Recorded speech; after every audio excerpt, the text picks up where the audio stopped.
Europe in old age. Civilizations are like human beings.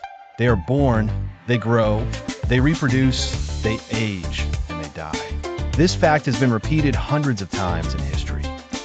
Nothing remains of the Roman Empire, but it reproduced and gave birth to other beings such as Hispania, France, etc. The same can be said of the British Empire, which had several children, the USA and Australia, for example. The reproduction of civilization is complex. Normally, it is a process of mixing. Let us take the example of the Spanish Empire, which mixed with the indigenous peoples in Mexico and Peru, to mention the most important examples. If we consider the United States, the mixing was more cruel since it almost annihilated the indigenous populations, but at the same time, it was nourished by European, African, and Latin blood. At first, the Euro-Americans were the majority, but little by little the percentage is decreasing. And in this same country, the percentage of Latino and Black descendants surpasses the Euro-descendant population. Without any doubt, this generates conflicts, and the Euro-descendant ruling group wants at all costs to maintain the power it has had for 200 years, a very short time in historical terms. But let us focus on Europe. Old Europe, the land of the sunset in the German language. Europe is old and has a pensioner's mentality with all its implications. Let us analyze this step by step.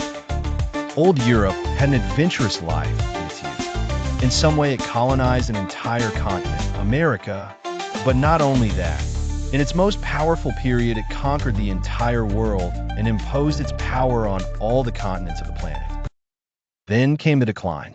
2 world wars left the continent destroyed and almost without strength to continue living. Only the help of the United States allowed a rebirth, the second or third, if we consider the 2 world wars, opportunity to keep on living. The 1950s, 60s, and 70s were Europe's last breaths in the working world. It managed to rise from the total destruction of the World War and continued innovating and producing wealth. Then came retirement. Just like human beings who work all their lives and then wait for the wonderful pension that allows them to live without working, the same happens to Europe. It lives off its income from real estate business, from financial speculation that does not generate goods but speculates with them. China, much older than Europe but renewed and reborn after the trauma of the Cultural Revolution, was there waiting to provide services to decrepit Europe. For Europe no longer wants to produce. It prefers to buy at a very good price objects that most of the time it does not need. It acts like an old man who wants all the comfort he had when young, but expects others to provide everything for him. Immigration is a clear example.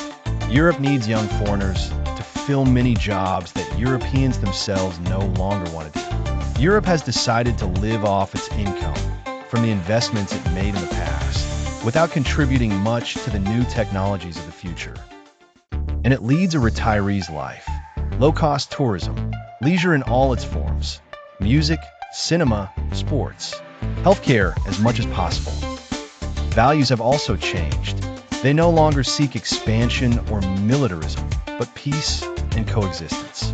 But above all, that their pension is not touched, their investments made all over the world. This is reflected in European bureaucracy and the social distribution system. A social contract that expects to be eternal, although mathematics never lies. When half of the population, the active one, finances the other half, the system will begin to crack. But the death of Europe is not imminent. Advances in medicine are enormous, and old Europe can still live another 100 years, but with ailments and under medication. Without subsidies, many sectors, such as agriculture, would not resist the global free market. Of course, it still has much to offer. It can teach its knowledge to other, younger countries or civilizations.